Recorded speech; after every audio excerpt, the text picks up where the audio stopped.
Assalamualaikum warahmatullahi wabarakatuh. Hai, saya Melina Lestari Eria Sandi dari Program Studi Pendidikan Biologi Universitas Negeri Padang. Pada kesempatan kali ini, saya akan membahas mengenai materi protista. Materi protista termasuk ke dalam KD 3.6, yaitu mengelompokkan protista berdasarkan ciri-ciri umum kelas dan mengaitkan peranannya dalam kehidupan. Dengan indikator pembelajaran sebagai berikut. Yang pertama, mendeskripsikan ciri-ciri umum protista berdasarkan pengamatan. Yang kedua, membedakan organisme protista mirip jamur, protista mirip hewan, dan protista mirip tumbuhan. Yang ketiga, menjelaskan dasar pengelompokan protista mirip jamur, protista mirip hewan, dan protista mirip tumbuhan. Yang keempat, menjelaskan cara-cara perkembangbiakan protista. Yang kelima, memberikan contoh peranan protista dalam kehidupan sehari-hari. Nah, jika membahas mengenai protista, apakah ada yang tahu apa itu protista? Bagi yang belum mengetahui apa itu protista, mari kita bahas apa sih yang dimaksud dengan protista. Simak video berikut ini ya. Protista berasal dari bahasa Yunani yang terdiri dari dua kata, yaitu protos yang artinya pertama dan kritos yang artinya membuat atau menyusun. Maka dapat diartikan protista merupakan organisme eukariot pertama atau paling sederhana. Eukariot adalah sel yang sudah memiliki membran inti. Protista memiliki ciri-ciri umum yaitu uniseluler atau bersel satu, ada yang bersel banyak dan hidup berkoloni namun belum memiliki jaringan. Dan hampir semua protista hidup di air, baik air tawar maupun air laut. Serta ada beberapa yang hidup pada jaringan hewan lain. Nah, berdasarkan sifatnya, protista dibedakan menjadi tiga, yaitu protista mirip jamur, protista mirip hewan, dan protista mirip tumbuhan. Mari kita bahas satu persatu. Protista mirip jamur. Protista mirip jamur tidak dimasukkan ke dalam kingdom fungi karena struktur tubuh dan cara reproduksinya yang berbeda. Maka dari itu dimasukkan ke dalam kingdom protista. Protista mirip jamur memiliki ciri-ciri sebagai berikut, yaitu eukariotik, heterotrof, uniseluler atau multiseluler, memiliki sporangium, osmotrofik atau mengambil makanan dari lingkungan, dan beberapa membentuk tubuh buah pada tahapan hidupnya. Protista mirip jamur dibedakan menjadi dua, yaitu Myxomycota atau jamur lendir dan Oomycota atau jamur air. Myxomycota atau jamur lendir. Myxomycota disebut jamur lendir karena struktur tubuhnya berbentuk seperti lendir-lendir yang disebut plasmodium.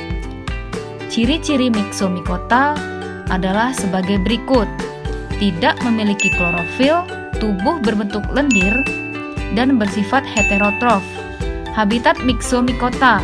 Myxomycota dapat hidup di tempat yang lembab dan basah seperti hutan basah, batang kayu busuk, dan tanah lembab. Reproduksi Myxomycota. Reproduksi Myxomycota dilakukan dengan dua cara, yaitu vegetatif dan generatif. Untuk lebih lengkapnya, silakan simak penjelasan video berikut ini ya. Siklus hidup Myxomycota mengalami dua fase, yaitu bentuk vegetatif yang membentuk plasmodium dan bentuk generatif membentuk tubuh buah. Siklus hidupnya dimulai dari zigot, kemudian berkembang menjadi plasmodium muda seperti lendir-lendir. Lalu masuk ke tahap plasmodium dewasa yang mengalami pecah yang dinamakan dengan agregasi, sehingga akan muncul tubuh buah. Tubuh buah tersebut disebut dengan kotak spora atau sporangium. Di dalam sporangium terdapat spora. Jika sporangium matang, maka akan pecah dan keluar. Jika spora hidup di kondisi yang menguntungkan, ia akan menjadi ameboid atau sel yang mirip flagel. Ameboid aktif untuk mencari makanan berupa bahan organik untuk menghasilkan zigot. Dari sporangium ke zigot disebut reproduksi seksual, dan dari zigot ke sporangium yang pecah disebut dengan reproduksi aseksual. Contoh Myxomycota adalah Pisarum polycephalum dan Dictyostelium discoideum. Selanjutnya, kita akan membahas Oomycota atau jamur air. Oomycota disebut jamur air karena memang kebanyakan habitatnya adalah di air. Tetapi tidak semuanya hidup di air ya. Ciri-ciri Oomycota adalah sebagai berikut. Sebagian besar bersifat uniseluler, tidak memiliki kloroplas, bersifat heterotrof. Dinding selnya terbuat dari selulosa dan memiliki hifa tidak bersekat. Habitat Oomycota. Habitat Oomycota berada di dalam air, baik itu air tawar, kolam, danau, serta tempat-tempat yang lembab. Reproduksi Oomycota.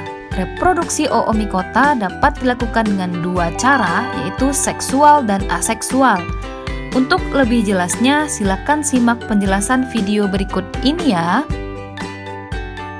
Siklus hidup Oomycota dimulai dari reproduksi aseksual di mana filamen berkembang menjadi oogonium yang berisi oospora. Di dalam oospora terdapat dua inti yang berbeda jenis. Kemudian melakukan fertilisasi sehingga menghasilkan satu inti yang utuh di dalam oospora. Jika oogonium mengalami kematangan, maka permukaan oogonium pecah sehingga keluar oospora yang jatuh pada substratnya. Jika kondisi menguntungkan, akan berkembang menjadi zigot yang berkecambah. Perkecambahan yang matang akan membebaskan zoospora yang ada di dalam kecambah zigot, sehingga zoospora dapat berkembang lagi ke tahap reproduksi seksual atau pembentukan zoosporangium. Jika zoosporangium matang, akan mengeluarkan zoospora. Zoospora akan berkembang menjadi kista, lalu berkembang lagi menjadi zigot sampai menjadi zigot yang berkecambah. Kemudian, berkembang lagi menjadi filamen. Filamen tersebut bisa berkembang menjadi oogonium atau zoosporangium. Bentuk umum dari Oomycota yaitu filamen yang tidak mempunyai sekat. Siklus hidupnya berupa reproduksi aseksual dan seksual. Contoh Oomycota antara lain Saprolegnia sp dan Phytophthora infestan. Selanjutnya kita akan membahas tentang protista mirip hewan. Protista mirip hewan dikatakan mirip hewan karena dapat bergerak dan mengambil makanan dari organisme lain. Ciri-ciri protista mirip hewan antara lain sering disebut protozoa yang artinya hewan pertama, dari kata protos yang artinya pertama dan kata zoon yang artinya hewan. Bersifat uniseluler, tidak memiliki dinding sel, umumnya bersifat heterotrof, hidup bebas atau sebagai parasit bagi organisme lain, dan sebagian besar memiliki alat gerak.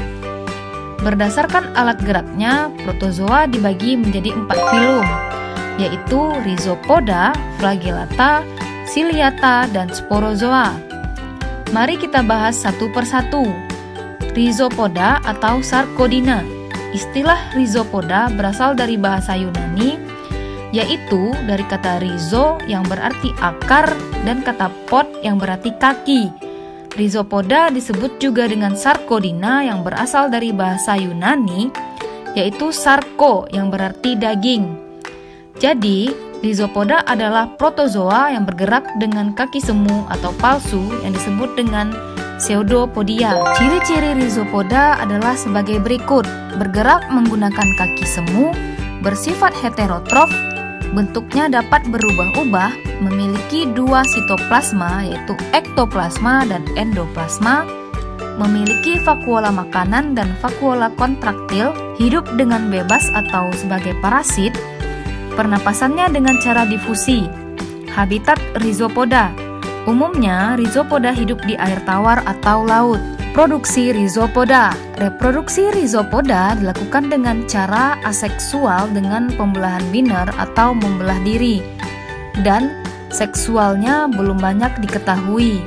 Untuk lebih jelasnya, silakan simak video berikut ini ya.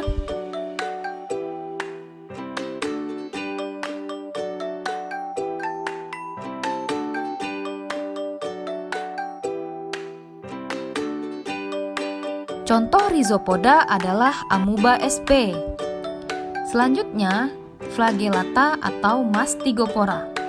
Istilah Flagellata dalam bahasa Latin diambil dari kata flagel yang berarti cambuk, dan Mastigopora dari bahasa Yunani yaitu mastik yang berarti cambuk dan pora yang berarti gerakan. Jadi, Flagellata merupakan protozoa yang bergerak menggunakan bulu cambuk. Ciri-ciri Flagellata adalah sebagai berikut: bergerak menggunakan flagel atau bulu cambuk, hidup sebagai parasit, permukaan tubuh dilapisi oleh kutikula, tubuhnya dilindungi oleh pelikel, memiliki protoplasma yaitu endoplasma dan ektoplasma, bersifat mikroskopis. Habitat Flagellata. Habitat Flagellata sebagian besar adalah di air tawar, air laut, tanah yang basah atau di dalam tubuh makhluk hidup sebagai parasit, dan ada yang bersimbiosis. Reproduksi Flagellata. Reproduksi Flagellata dengan cara aseksual, yaitu dengan cara membelah diri, dan seksualnya belum banyak diketahui. Untuk lebih jelasnya, silakan perhatikan video berikut ini ya.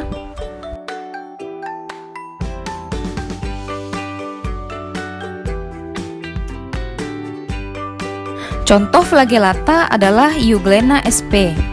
Selanjutnya adalah Ciliata atau Ciliopora. Istilah Ciliata dalam bahasa Latin adalah cilia yang berarti rambut kecil, atau Ciliopora dari bahasa Yunani yaitu pora yang berarti gerakan.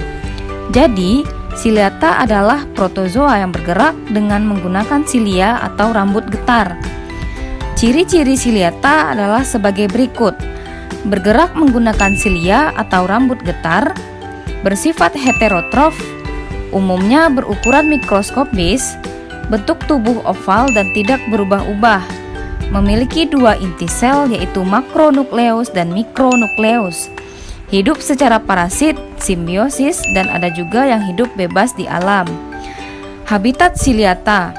Habitat Ciliata adalah pada lingkungan berair, baik itu air tawar maupun air laut yang banyak mengandung zat organik. Reproduksi Ciliata. Reproduksi Ciliata secara aseksual dengan membelah diri dan seksualnya dengan konjugasi. Untuk lebih jelasnya, silakan simak video berikut ini ya.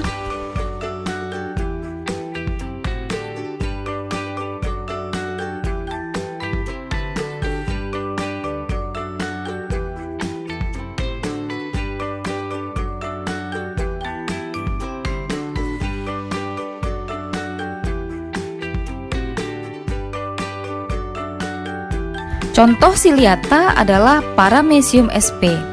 Selanjutnya adalah sporozoa. Istilah sporozoa berasal dari bahasa Yunani yaitu spor yang berarti biji dan zoa yang berarti hewan. Sporozoa adalah protozoa yang tidak memiliki alat gerak. Ciri-ciri sporozoa: hidup sebagai parasit pada tubuh hewan dan manusia, tidak memiliki alat gerak, dapat membentuk spora, dan bersifat eukariotik. Habitat sporozoa. Sporozoa hidup sebagai parasit pada tubuh hewan dan manusia. Reproduksi sporozoa dilakukan dengan cara vegetatif atau aseksual dengan skizogoni, dan secara generatif atau seksual disebut dengan sporogoni. Contoh sporozoa adalah Plasmodium sp. Selanjutnya kita akan membahas tentang protista mirip tumbuhan. Protista mirip tumbuhan dikatakan mirip tumbuhan karena tidak dapat bergerak dan dapat melakukan fotosintesis. Protista mirip tumbuhan umumnya disebut alga karena dapat melakukan fotosintesis sederhana. Ciri-ciri protista mirip tumbuhan adalah sebagai berikut: bersifat uniseluler atau multiseluler, bentuk tubuh tetap karena adanya dinding sel, belum memiliki akar, batang, dan daun yang sejati, mempunyai klorofil, dan terdapat pirenoid. Berdasarkan pigmen dominannya, protista mirip tumbuhan dibedakan menjadi 4, yaitu alga hijau atau chlorophyta, alga coklat atau phaeophyta, alga keemasan atau chrysophyta, dan alga merah atau rhodophyta. Mari kita bahas satu persatu. Alga hijau atau chlorophyta. Alga hijau merupakan alga yang memiliki pigmen dominan berupa klorofil A dan B, sehingga alga hijau berwarna hijau. Ciri-ciri alga hijau atau chlorophyta yaitu berwarna hijau, memiliki klorofil, bersifat eukariotik, dinding sel terbuat dari selulosa, dan autotrof atau dapat menghasilkan makanannya sendiri melalui fotosintesis. Habitat alga hijau. Apakah Ananda pernah melihat plankton yang ada di film SpongeBob? Nah, plankton tersebut merupakan alga hijau yang hidup melayang-layang di air tawar ataupun air laut. Jadi, habitat alga hijau ini adalah di air, baik air tawar maupun air laut.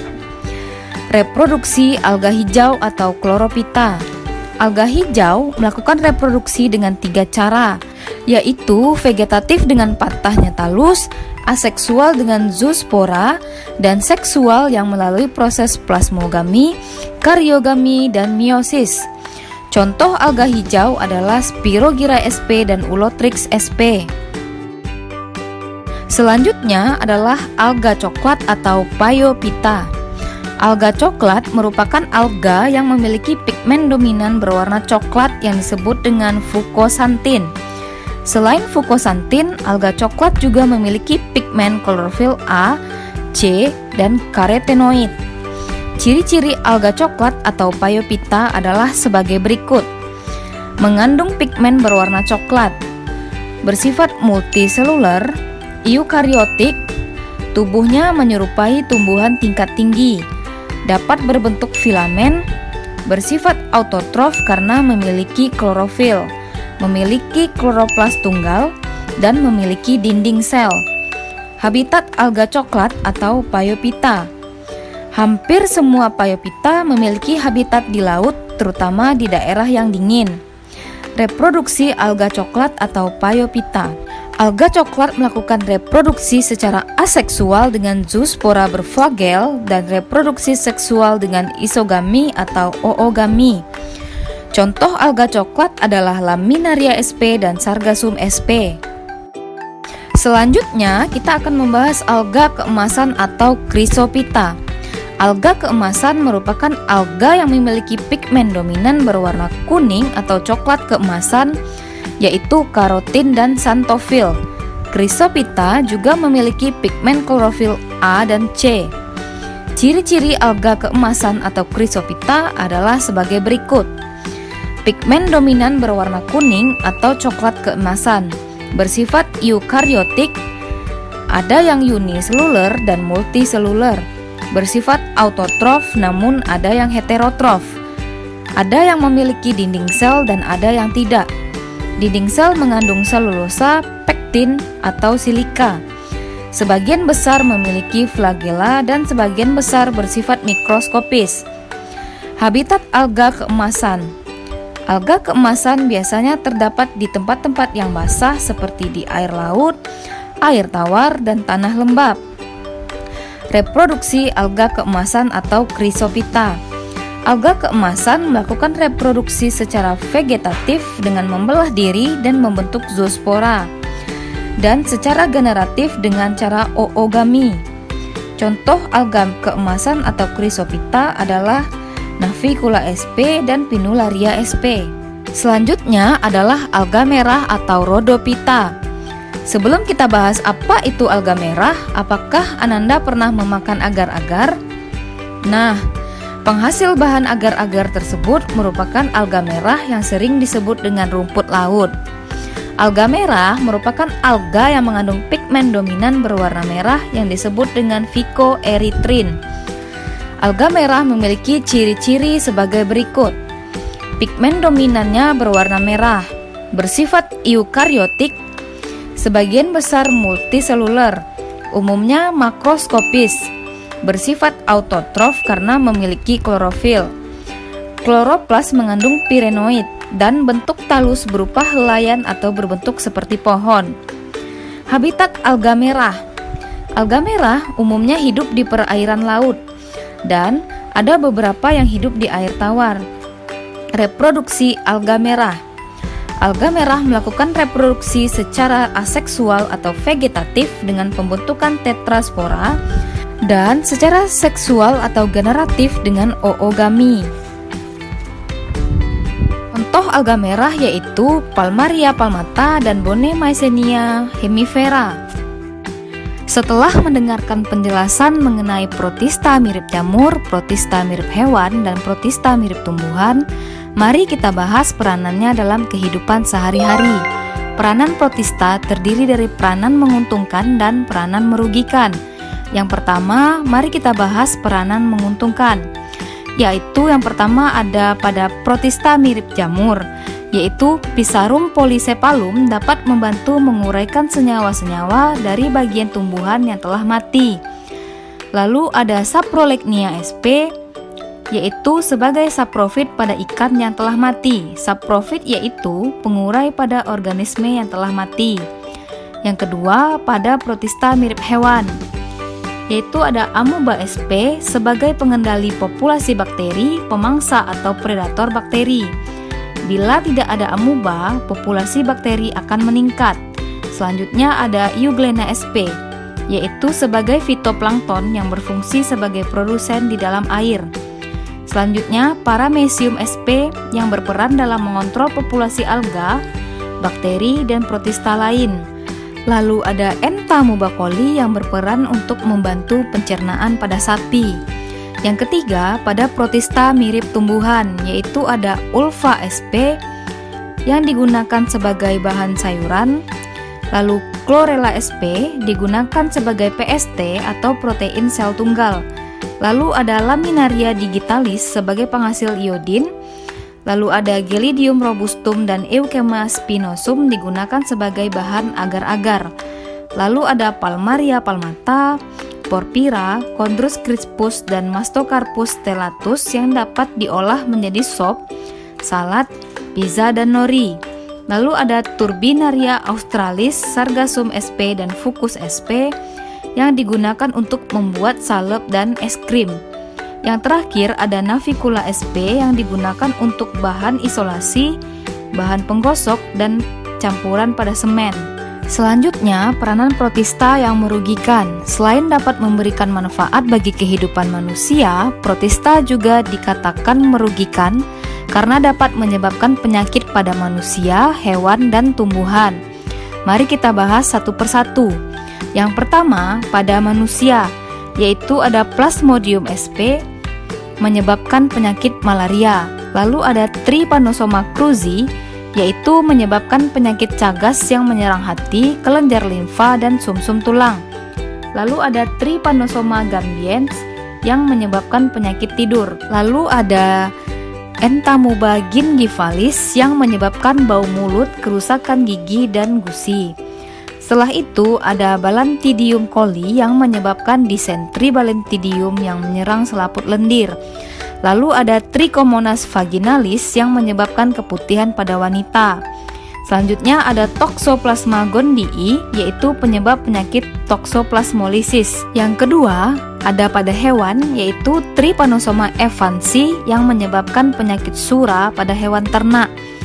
Lalu ada Trichomonas futus yang menyebabkan keguguran pada kambing. Lalu ada Trypanosoma vivax, yaitu penyebab penyakit pada domba. Lalu ada Saprolegnia sp, yaitu sebagai parasit pada ikan yang dapat menyebabkan kematian pada ikan tawar. Yang ketiga pada tumbuhan, yaitu ada Phytophthora faberi, hidup sebagai parasit pada tanaman karet. Selanjutnya ada Phytophthora infestan yang menyebabkan penyakit karat putih pada tanaman kentang.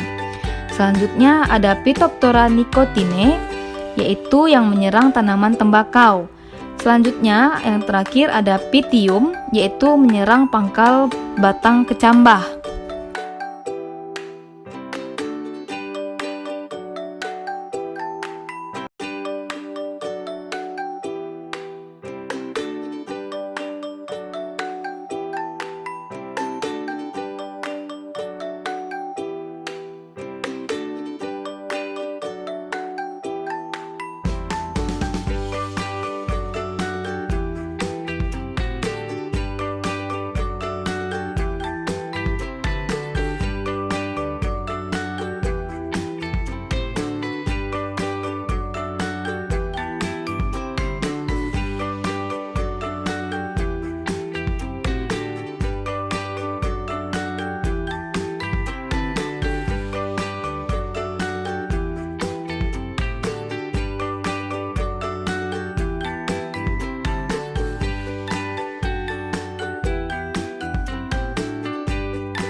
created using Powtoon.